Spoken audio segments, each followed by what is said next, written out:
Okay, unboxing tayo ngayon. Shopee.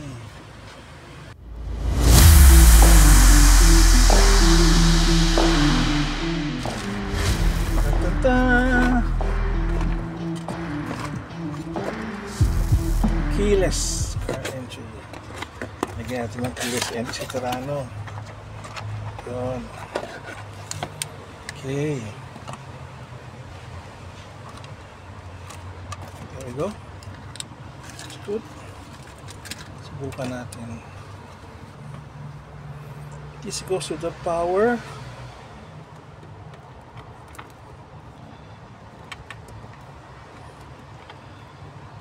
Alright.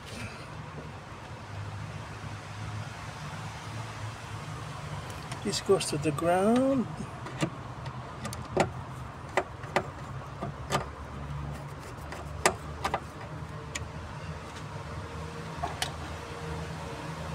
So, tignan natin kung mag-ilaw-ilaw siya. It's one thing to test, one way to test if it's working or not. There, ilaw.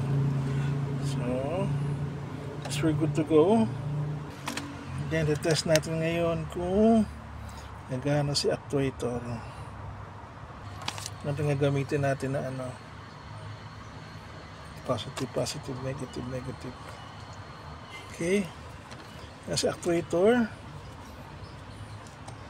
Lock. Up. Unlock. Lock. Unlock. Alright. So dito sa wiring natin, itong green white, positive yan. Kahit nakapatay ang susi, positive yan. Makabit tayo ng ground dito. Positive yan. Yan, ilaw na ano ko. Ilaw. Okay. Then, ito naman, itong yellow black, tsaka itong yellow red. Ito yung mag-open and close. Ito yung power papunta doon sa actuator. So, susubok tayo. Ito, tinikit ko dito.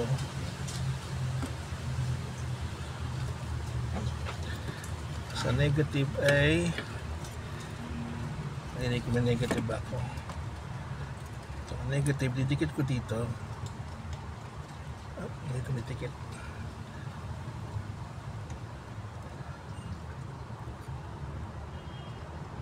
Wala. Ayan, kakabila natin.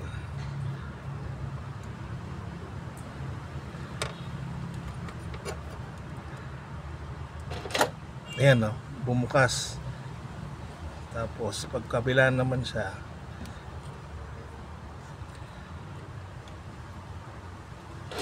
sasara. Ayan. So eto, ganyan. Then etong dalawa, eto yung switch papunta dun sa ano eh, yung on it, yung lock tsaka unlock switch. Ngayon eto nito gumagana.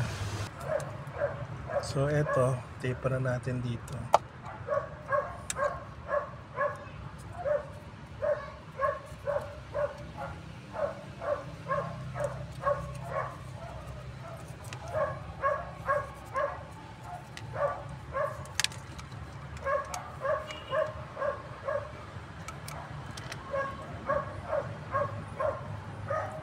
Then kakabit natin dito sa power.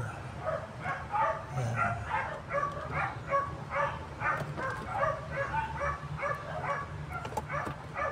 Tapos tape na natin para hindi na magloko.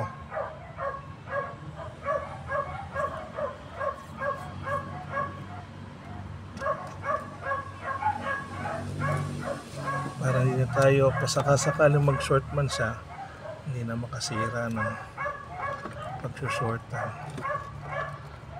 Okay.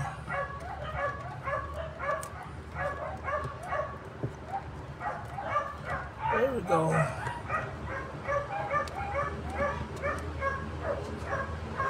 So curious lang ako dito sa sa trigger na galing sa ano, yung trigger na galing dun sa harap.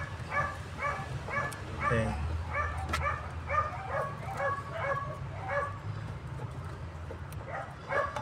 Yeah.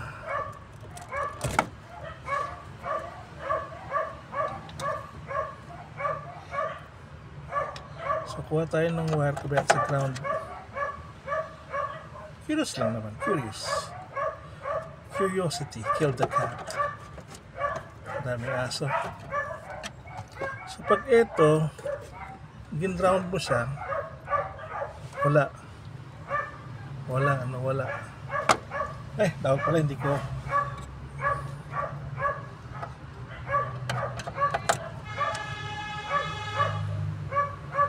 hindi ko sinarado, hindi ko tinipan yung positive.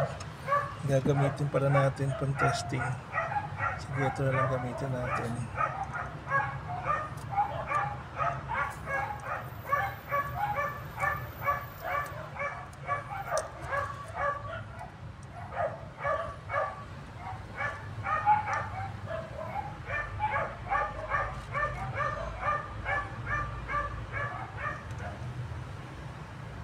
So what the F?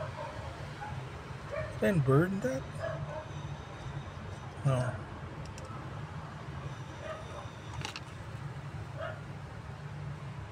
Okay, good.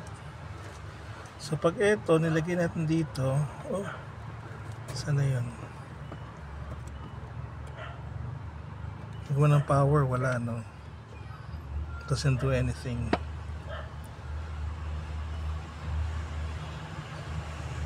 So technically wala na to. So this doesn't do anything anymore. Okay.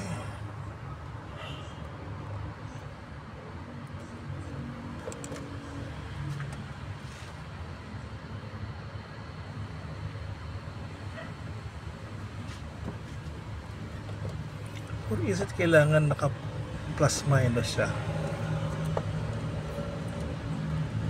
Tingnan natin.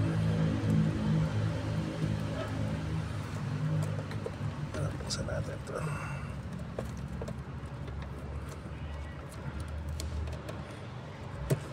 Ito naka-disable na rin pala eh. Okay. So what if we do a plus minus here? Would this work? Wala na. Negative. Here, this one here. Wala.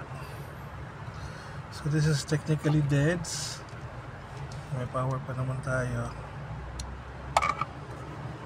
So balik ang tape.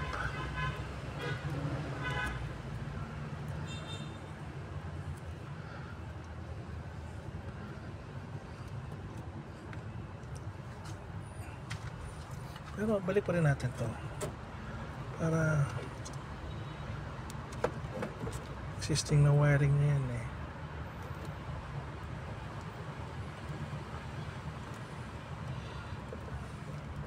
Hopefully sana yan ang mahiging trigger point natin eh, pero wala, hindi gumana. So wala tayong magagawa dyan.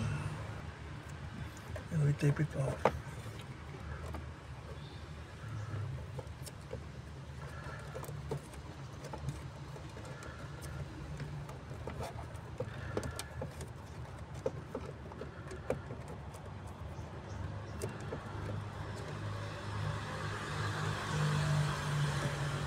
Okay, so hindi natin kailangan yan. So eto ngayon, actually tanggalin na rin natin to eh. Baka magka-short pa or something. So dito natin ikakabit yung nakakabit sa actuator. Yan, tanggalin natin ito nakakabit sa actuator. So check natin yung polarity ko, alam yung tama. Dito kabisado rin eh. So ano muna tayo. But not so permanent. Yan. Isa dito.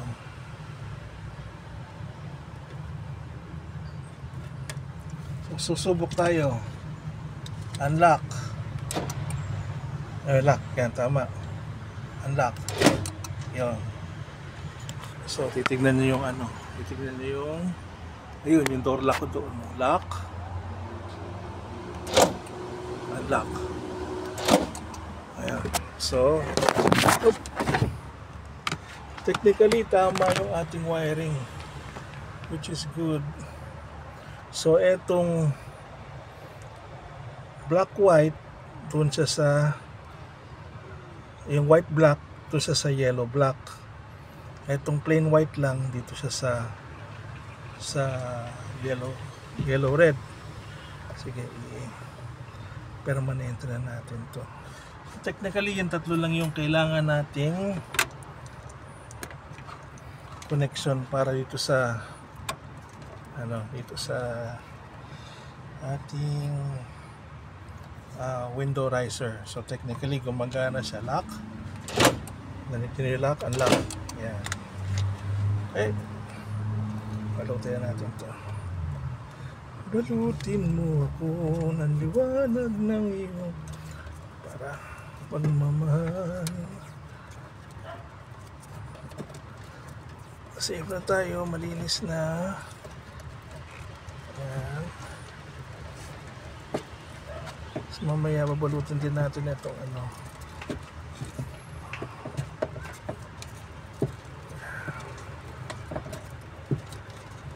Okay. Gagawin lang natin yan.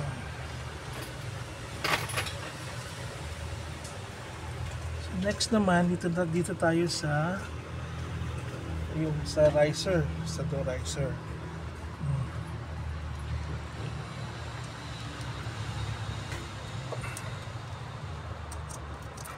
Ito yun eh.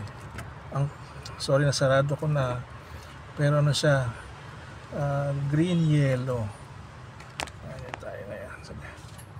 So dito naman sa yung window sa likod, green yellow siya. Ang trigger niya is pag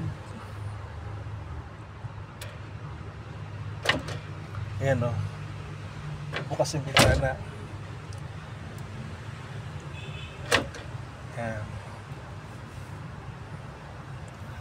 So ang problema, etong blue na to negative to eh. So sa negative siya sa negative siya pagti-trigger, pero ang kailangan ito na trigger positive. Okay, para sa trunk release kumuha tayo na relay, original na Nissan, pero 3-port lang to. So yung 1 and 2, itong 1 nakakabit, yung 2 nakakabit sa power, yung 1 nakakabit dun sa blue na ano natin. Okay, then itong 3, ito yung nakakabit dito sa ating magpa-power dun sa back dun sa back glass. Yan, ito yung back glass. Ito, sarado. So pag mo yung trunk release, yan, bubuksan mo na siya. Sarado.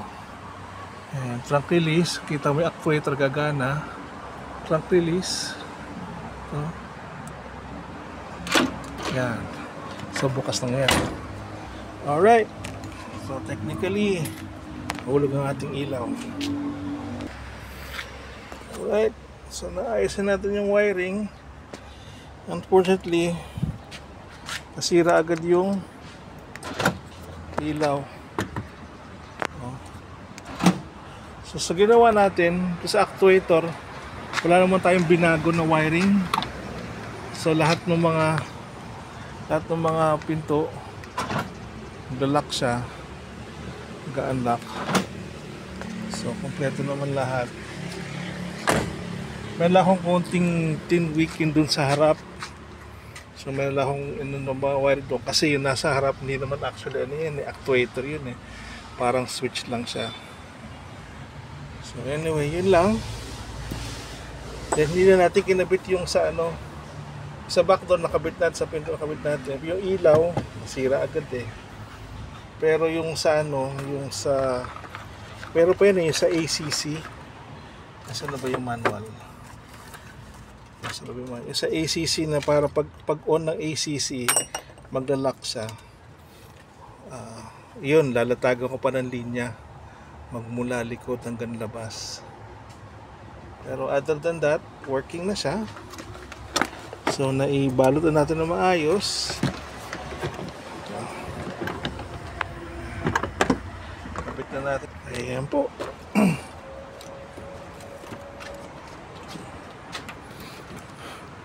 Hanggang pati sa likod may lock and lock tayo. Ayan. Pag nilock natin, wala, hindi bubukas. Unlock. Okay. And then ito sa trunk, bubukas. Wala, sarado. So yan, trunk tayo. Okay. Alright. Sarado. Ito. Okay, lock. Then lock. Okay. Yun lang po mga kaibigan. Sana nakatulong sa mga gusto mag-ayos ng sirang power locks nila. Thank you. Please like, share, and subscribe. Salamat po.